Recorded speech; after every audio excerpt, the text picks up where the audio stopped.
So excited. Welcome. My name is Victoria Collins. Now, sit back and relax while I give you a quick tour of the monument. But before I begin, let me remind those of you with pets, no pets are allowed near the monument, with the exception of service dogs. Thank you. 4 U.S. presidents, each remarkable in their own remarkable way, are depicted in the heart of the monument. George Washington, our first U.S. president and commander of the Revolutionary Army. Thomas Jefferson, our third U.S. president, and the author of the Declaration of Independence. Abraham Lincoln, our 16th president, and our 16th president whose leadership restored the Union and brought an end to slavery in U.S. soil. And President Theodore Roosevelt, our 26th president, who illustrated the Panama Canal and ignited progressive causes such as conservation and business reformation. Behind the walls or faces of these people, the rock extends infinitely in the 4 cardinal directions, and 3 more as well. An effort, no doubt, in the artist's part to communicate the scope of the ideals which inspired the monument. The so-called Black Hills, which surrounded and enveloped the mountain out of which the presidential portraits emerged, were formed over a period of billions of years at a cost of life which undoubtedly rivals the $1 million price tag conventionally associated with the presidential portraits themselves. Below the presidential visages, the monument consists of thousands of miles of rock, magma, and mystery, and above, a matchless construction of vapor rises upward and upward into the starry depths, and unfathomable in their own way as the watery seas which mark the outer edges of the monument's innermost core. What is this monument, and what does it exist to commemorate? Questions like these have dogged humankind since the dawn of recorded time. And what is the meaning of the sparkling circuit of words that rims the ragged edges of the monument, the words that pour forth as though through the mouth of a guide? More precisely, what is the nature and mind which the monument is contained? Take your time, look around, draw conclusions, enjoy your stay, take only photographs, leave only footprints, and most importantly, no pets near the monument with the exception of service dogs. Thank you.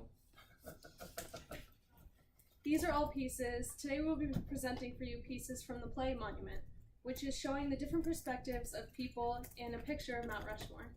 So please enjoy these 4 pieces. Building explosion? Explosion on World Trade? 911, what's your emergency? Plane on top of building? From floor 47, an anonymous female caller states building shaked, smells gas. Male caller states he's on 87th floor, states 4 persons with him, states there's fire. People screaming in the background, cannot breathe, possible smoke coming through the door, floor 103, call disconnected. Male caller Kagino, people trapped on the 140th floor, check room, 35 to 40 people. Female caller states her son and another male caller trapped in room 8617. Female caller states people are trapped on top of building, states need someone top of location. Male caller wants to know how to get out of the building. Male caller states trapped on floor 22, hole in hallway, smoke coming in, unable to breathe. Male caller states will break window. Go ahead, Air C-14. People falling out of building. Air C-14, unable to land on roof. Second plane hit the building. Unknown extent of injury. Male caller states Second World Trade Center. People are jumping out of a large hole. Possible no one is catching them. On floor 104, male caller states his wife is on 91st floor. States stairs are all blocked. States worried about his wife. Female caller states possible female in wheelchair on 68th floor alone.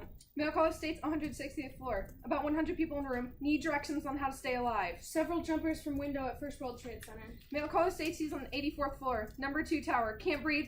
Caller disconnected. Female caller Diana states husband friend Tony is still alive on 101st floor. Female caller states someone is waving a white flag on the first building that was hit, 10 floors down from the top. Second World Trade Center, 105th floor, people trapped on roof, open roof to gain access. Female caller Melissa states floor is very hot, no doors, she's going to die on phone, wants us to call mother. Female caller states Second World Trade Center, 105th floor, states floor collapsed underneath her. Male waving jacket. First World Trade Center. Male just jumped. People on top waving. People crying. People are alive. No voice contact. Please send help. Second World Trade Center, 106th floor, 105th floor, crumbling. Pentagon in Washington has just been struck by airplane. Male caller states his son on floor 93. States second tower was hit. States smoke getting worse. World Trade Center has collapsed. Call disconnected. EMT-4 trapped. Building fell on them. Police officers in building that just collapsed. Numerous personnel trapped in basement in the rubble. Female caller states her brother's in World Trade Center, 140th floor. States no one has come for him yet. Does appear that top of tower possible leaning. Air C-14 is buckling, leaning southwest. North tower is leaning. North tower with possibly getting ready to fall. North Tower collapsing and entire tower down. I sure does look like it, don't it, Dad? Looks like who, Bobby? Like Mama. What? Second from the left there. Looks like Mama with her hair down. Them is men, Bobby. Who? All them up there. They's presidents, and they's men. So far as anyways. Sure looks like Mama to me. I ain't paying you no attention, Bobby. I'm here to see presidents of stone, to call my country and how it used to be. Maybe Mama was a man. I'm gonna pop you one if you keep this up. Hey now. You ain't changed a bit, Bobby. Always making fun. Woman dead in the ground, and here you go making fun. I ain't making fun, Dad. I seen her up there. I see her everywhere I look. Only reason you don't see her is you didn't grieve her when she died, which is why you can't see it. I grieved our mama. No, you didn't. You got up and you read a book, and you read real good. I'd be a liar if I didn't own up to the fact that I was jealous the way you stuck out. But you didn't grieve our mama, and I think you should did, because in my humble opinion, that's the trouble with Janny. Oh, that's my wife now. No, I admire your wife, did. She a good woman, and a handsome woman, and a cook in the kitchen, too. But how come she gets so fat? You ever asked yourself that? That's not fat. That's wholesome looking. When the floor groans underneath your weight, did, that is fat. And Janny is fat because she eats too much. I've seen it, and she eats too much because how you run her down, I hear it. And you run her down because you ain't grieve your mama, oh, I know it. Oh boy, oh boy, oh boy. You wasn't always was the pure mama's boy, it wasn't you. You can't hurt me with that. Always a little helper at the grocery, picking up the basket, toting it to the house, wiping down the milk. Mama's regular little chore girl. Can't nobody hurt me with that old slam. I come to peace with who I am. I traced it and I faced it, brother.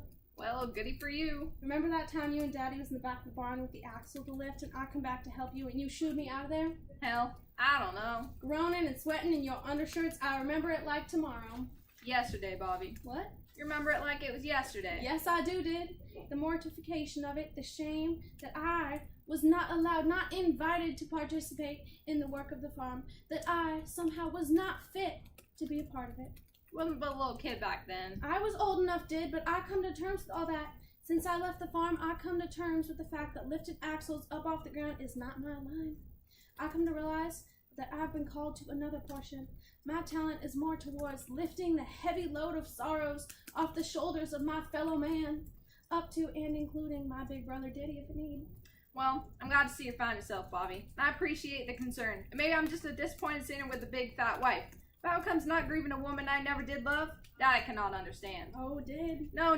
You think she took me to a bathing beach once, I should grieve her? You think because she made me pork chop sizzle for my birthday once, I should grieve her? You think because I come out between her particular legs and said a million billion other women, I should grieve her? Well, I don't. I reject as the philosophy of an emotional person. She was your one and only mama, did. But I know her, Bobby. You grieve the ones you know, and that woman was nothing but a mystery to me. She was a mystery to herself from what I come to understand. Well, I'm sorry for that, and I'm sorry I didn't love her like I shoulda. But dang it all, Bobby. Did you know she died with your name in her mouth? What? Died calling for you, did, her firstborn, yeah. Who told you that? Daddy. Nah. He called me drunk one night. Always liable to say anything, drunk. No, he told me things, other things. How she never wanted children, the dirt, the work, the worry, none of it. Fish out of water to the family. Oh, and that's why I'm supposed to grieve, huh? Some hard-hearted woman never wanted me? Never calls me till she's dead? That's what I'm supposed to be big cracker baby tears about? That's it, did. That's the job. Well, I ain't up to it. Yeah, you are. Look, sure you are. Look at them presidents all carved out in rock. You think whoever done that woke up every morning happy to climb a mountain? But he done it, and he died doing it, and his sons carried it on, but that's what we gotta do here. We got no choice in it. And I'm glad I invited you along my once-a-year vacation. I was touched you asked me, did. Well, I may never again, but I grant you one thing, Bobby Lee. What's that? God damn, if I don't begin to look a little bit like Mama now, the light has shifted. That's funny, brother. What? Because I don't see it no more. Sir, may I ask you what you're doing? I'm with the bomb squad. What? I wasn't notified. I was called in to defuse a bomb, little lady, and it's a very delicate situation, so please step away. Well, my superiors. Your superiors are the ones who called. Now, please step away unless you want to be changed forever. So, you're saying that there's a bomb in the monument? No, I'm saying the bomb is the monument. That doesn't make any sense. This is you're undressed. I'm not as undressed as I could be, little lady. I have a very full arsenal of nudity at my disposal, and if you continue to be obstructive, I might just use it. And then what we have on your hands, I'm sorry? Wouldn't be pretty, that's for sure. Here, hold this. I'm gonna go get my manager. No, you're not. You know why? So you want to be a hero. And this little lady, it's the only chance you'll ever get, okay? Okay. This monument, this so-called monument, was placed here years ago by who? Was he an artist? A criminal? Does it matter? It's an conceptual landmine left here to do its thing. And every time people see it, ideas go off in their heads. Boom! Ideas like preserving one specific way of life at any cost is more important than the global flow of values and lifestyles over a nearly infinite span of time. Boom! Ideas like men. Boom! Ideas like human progress equals divine progress and human equals our God's ideals. Excuse me? Boom! Now, it's all very well and good. Get ready to start the music. It's all very well and good to carve these things as little memorials because there isn't anything that happens that doesn't have a little glimmer of divinity about it. You know? It's nice to keep track of where the snake was last seen before it shed its skin. You know? But they become so powerful that all people see when they look is their own poisonous vanity staring back. That is an explosive situation. Even though it might take hundreds of years for the slow motion explosion to happen, it's massive and it does some serious damage to the fabric of consciousness and something, you know? Something gotta be done. Start the music. All the little flowers on the little branches, all the little birds up in the sky, they got a message for you, they got a message for you. And if you listen good, if you listen in your neighborhood, if you listen, you'll hear what it is. Sir, there's no pets allowed near the monument, with the exception of service. What do you think this is? This is my service dog. He's good for my heart. He also sees things more clearly. He's my little buddy. My superiors. Who are your superiors? I haven't met them. I haven't. In fact, I don't think you got any. I think you're the most superior being I've ever met. And all this talk about you having superiors is a bunch of dissimulation and Kabbalistic self-limitation. This is America, man! Lighten up, the idols can take a hit. Come on, dance with me. Your nation is depending on you. You don't want your whole nation to drown in miasma of its own antique ideals, do you? No. Then dance! All the constellations in the family of nations, all the swirling symbols in your mind, they got a message for you, they got a message for you. And if you listen good, if you listen in your neighborhood, if you listen, you'll hear what it is. No one can tell it to you. If you listen good, you'll hear what it is. And no one can tell it to you. If you listen good, you'll hear what it is.